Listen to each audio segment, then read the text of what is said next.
ಭಗವದ್ಗೀತೆಯ 18 ಅಧ್ಯಾಯವನ್ನು ಚುಟುಕಾಗಿ ಮಕ್ಕಳಿಗೆ ಅರ್ಥವಾಗುವಂತೆ ಸಂಕ್ಷಿಪ್ತವಾಗಿ ವಿವರಿಸಿದ್ದು ಶ್ರೀಮತಿ ಶುಭಾ ಮೇಡಮ್ ಅವರು. ಶ್ರೀಕೃಷ್ಣ ಸಾರ ಸಂದೇಶದ ಬಗ್ಗೆ ತಮ್ಮ ಮುಂದೆ 2 ಮಾತುಗಳನ್ನು ಆಡಲಿರುವರು. ಗುರುಭ್ಯೋ ನಮಃ. ಎಲ್ಲರಿಗೂ ನಮಸ್ಕಾರ.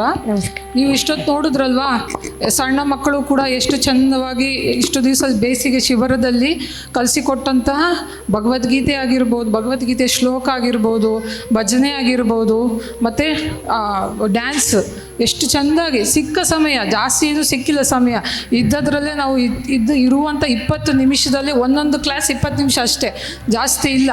ಅಂಥದ್ರಲ್ಲೂ ಸಹ ಟೀಚರ್ಸ್ ಎಲ್ಲ ಸೇರಿಕೊಂಡು ಒಂದು ಪ್ರಯತ್ನವನ್ನು ಮಾಡಿದ್ದಾರೆ. ಮತ್ತು ಅದು ಇಷ್ಟು ಚೆನ್ನಾಗಿ ಬರುತ್ತೆ ಅಂತ ನೀವು ಸಹ ನೋಡಿದ್ರಿ ಅಲ್ವಾ.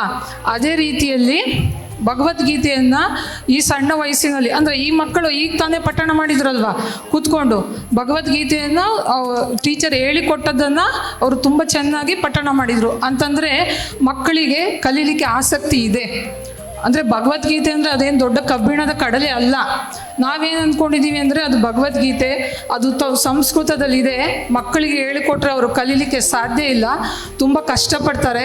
ಹಾಗಾಗಿ ಮತ್ತು ನಾವು ಭಗವದ್ಗೀತೆ ಅನ್ನೋದು ತುಂಬ ವಯಸ್ಸಾದ ಮೇಲೆ ಕಲಿಯೋದಕ್ಕೆ ಶುರು ಮಾಡಬೇಕು. ಈಗಲಿಂದನೇ ಯಾಕೆ ಮಾಡಬೇಕು, ಸಮಯನೂ ಇಲ್ಲ. ನಾವು ಅದಕ್ಕಾಗಿ ಯಾಕೆ ಸಮಯ ವೇಸ್ಟ್ ಅದು ವೇಸ್ಟ್ ಅಂತಲ್ಲ, ಸಮಯ ಇಲ್ಲದೆ ಇರೋದ್ರಿಂದ ನಾವು ಅದಕ್ಕೆ ಆಸಕ್ತಿ ತೋರೋದಿಲ್ಲ. ಇಂಥ ಒಂದು ಶಿಬಿರದಲ್ಲಿ ಬಂದಾಗ, ಅಂದರೆ ವ್ಯಕ್ತಿ ವಿಕಸನದಂಥ ಶಿಬಿರದಲ್ಲಿ ಬಂದಾಗ ನಿಮಗೆ ಮಕ್ಕಳಿಗೆ ಯಾವ ರೀತಿಯಾದ ಸಂಸ್ಕಾರ ಬರುತ್ತೆ ಅನ್ನೋದನ್ನು ನೀವು ನೋಡಿದ್ದೀರಲ್ವಾ. ಭಗವದ್ಗೀತೆಯನ್ನು ಮಕ್ಕಳೇ ಅವರ ಬಾಯಿಂದನೇ ಪಠಣ ಮಾಡಿದರು.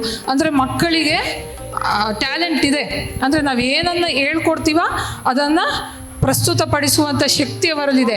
ಹಾಗಾಗಿ ನಾವು ಅವರಿಗೆ ಯಾವ ರೀತಿಯ ಸಂಸ್ಕಾರವನ್ನು ಕೊಡ್ತೀವಿ ಅನ್ನೋದ್ರ ಮೇಲೆ ಅದು ಡಿಪೆಂಡ್ ಆಗಿರುವಂಥದ್ದು. ಹಾಗಾಗಿ ಇದನ್ನು ನೀವು ಕಲ್ತ್ವಿ, ಇದು ಒಂದು ಭಾಗ ಆಯಿತು. ಮತ್ತು ಇನ್ನೊಂದು ವಿಷಯ ನಿಮಗೆ ತಿಳಿಸ್ಬೇಕು ಅಂತಂದರೆ, ನಾವು ನಮ್ಮ ನಿತ್ಯ ಜೀವನದಲ್ಲಿ ತುಂಬ ಬ್ಯುಸಿಯಾಗಿರೋದ್ರಿಂದ ನಾವು ಭಗವದ್ಗೀತೆ ಕಲಿಸ್ಲಿಕ್ಕೆ ಹೋಗಲ್ಲ. ಮತ್ತು ನಾವು ಸಹ ಸಂಸ್ಕೃತದಲ್ಲಿದೆ ಅಂತೇಳಿ ಅದನ್ನು ಓದಲಿಕ್ಕೂ ಸಹ ಪ್ರಯತ್ನ ಮಾಡಿರಲ್ಲ. ಹಾಗಾಗಿ ಈ ಶಿಬಿರದಲ್ಲಿ ಇವತ್ತು ಕಲ್ತ್ರಲ್ವಾ, ಹಾಗೆ ಇದು ಕೇವಲ 10 ದಿವಸದ ಶಿಬಿರದಲ್ಲಿ ಕಲ್ತಿರುವಂಥದ್ದು. ಮತ್ತು ಇಲ್ಲಿ ನಮ್ಮ ರಾಮಕೃಷ್ಣ ಮಠದಲ್ಲಿ ಪ್ರತಿ ಭಾನುವಾರ ಬಾಲವೃಂದದ ಕ್ಲಾಸ್ ಅಂತ ಮಾಡ್ತಾ ಇದ್ದೀವಿ. ಬಾಲವೃಂದದ ಕ್ಲಾಸಸ್ ಅಲ್ಲಿ ಪ್ರತಿ ಭಾನುವಾರವೂ ಸಹ ಭಗವದ್ಗೀತೆಯನ್ನು ಪಠಣ ಮಾಡೋದನ್ನು ಇಲ್ಲಿ ಟೀಚರು ಪ್ರತಿ ಭಾನುವಾರ, ಅಂದರೆ ವರ್ಷದಲ್ಲಿ ಎಷ್ಟು ಭಾನುವಾರ ಬರುತ್ತೋ ಅಷ್ಟು ಭಾನುವಾರದಲ್ಲೂ ಸಹ ಭಗವದ್ಗೀತೆಯ ಪಠಣೆಯನ್ನು ಮಾಡಿಕೊಳ್ಳಲಿಕ್ಕೆ ಆ ಕೆಲಸವನ್ನು ಭಾಳ ವರ್ಷದಿಂದ ಮಾಡ್ತಾ ಇದ್ದಾರೆ. ಮತ್ತು ಆ ರೀತಿಯಾಗಿ ನಡೀತಾ ಇದೆ. ನಿಮಗೆ ಇಂಟ್ರೆಸ್ಟ್ ಇದ್ದವರು ಬೇಸಿಗೆ ಶಿಬಿರ ಅಲ್ಲದೆ ಪ್ರತಿ ಭಾನುವಾರ ಸಹ ನಿಮ್ಮ ಮಕ್ಕಳನ್ನು ಈ ಕ್ಲಾಸಿಗೆ ಕಳಿಸಿದರೆ ಅವರು ಸಂಸ್ಕಾರವನ್ನು ಕಲಿತಾರೆ. ಮತ್ತು ಇದೆಲ್ಲವೂ ಉಚಿತವಾಗಿ ಮಾಡ್ತಿರುವಂಥದ್ದು, ಯಾವುದಕ್ಕೂ ಶುಲ್ಕ ಇಲ್ಲ. ವ್ಯಕ್ತಿ ವಿಕಸನ ಶಿಬಿರಕ್ಕೆ ಮಾತ್ರ ಶುಲ್ಕ ಇರುವಂಥದ್ದು, ಸಂಡೇ ಕ್ಲಾಸಸ್ಸಿಗೆ ಯಾವುದೂ ಶುಲ್ಕ ಇಲ್ಲ. ಹಾಗಾಗಿ ಯಾರ್ಯಾರು ಇಂಟ್ರೆಸ್ಟ್ ಇದ್ದಾರೆ ಅವರೆಲ್ಲರೂ ಬರ್ಬೋದು. ಮತ್ತು ನಿಮ್ಮ ಮಕ್ಕಳಿಗೆ ಅಕ್ಕಪಕ್ಕದವರಿಗೆಲ್ಲ ಹೇಳಿ ಸಹ ಕರ್ಕೊಂಬರ್ಬೋದು, ಆಯಿತಾ. ಇದು ಭಗವದ್ಗೀತೆಯ ಒಂದು ಭಾಗ.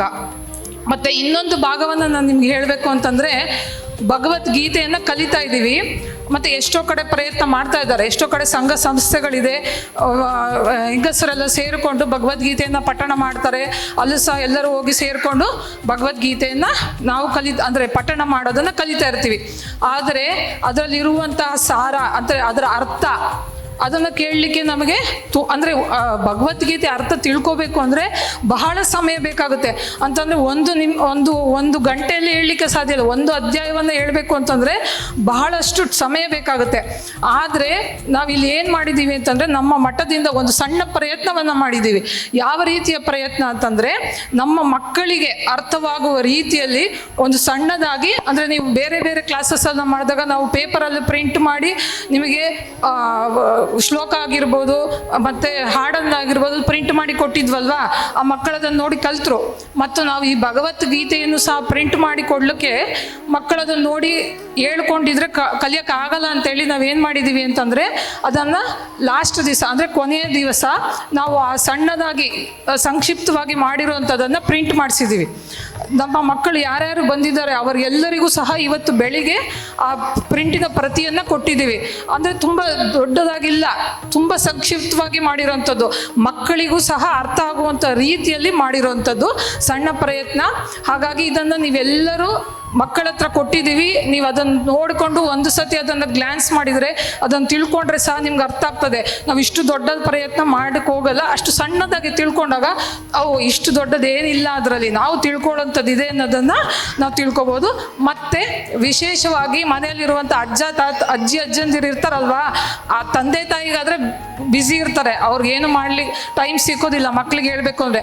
ಅಜ್ಜಂದಿರು ಇದನ್ನು ನೋಡಿಕೊಂಡ್ರೆ ಅವರು ಸಹ ಅದನ್ನು ತಿಳ್ಕೊಂಡು ನಮ್ಮ ಮೊಮ್ಮಕ್ಕಳಿಗೆ ಸಣ್ಣ ರೀತಿಯಲ್ಲಿ, ಇಲ್ಲಿರುವಂಥದ್ದನ್ನೇ ನಾವೇನು ಬಹಳ ದೊಡ್ಡದು ಮಾಡಿಲ್ಲ, ಸಣ್ಣ ರೀತಿಯಲ್ಲಿ ಮಾಡಿದ್ದೀವಿ. ಇದರಲ್ಲಿ ಇರುವಂಥದ್ದನ್ನು ನೀವು ನೋಡಿಕೊಂಡು ನಿಮ್ಮ ಮಕ್ಕಳಿಗೆ ತಿಳಿಸಿದ್ರೆ ಅದು ಮುಂದುವರಿಯುತ್ತಾ ಹೋಗುತ್ತೆ. ಮತ್ತು ಅವ್ರು ದೊಡ್ಡವರಾದ್ಮೇಲೆ ಅದರಲ್ಲಿ ಆಸಕ್ತಿ ಉಟ್ಕೊಂಡು ಅದನ್ನೇ ಮುಂದುವರಿಸ್ತಾ ಹೋಗ್ತಾರೆ.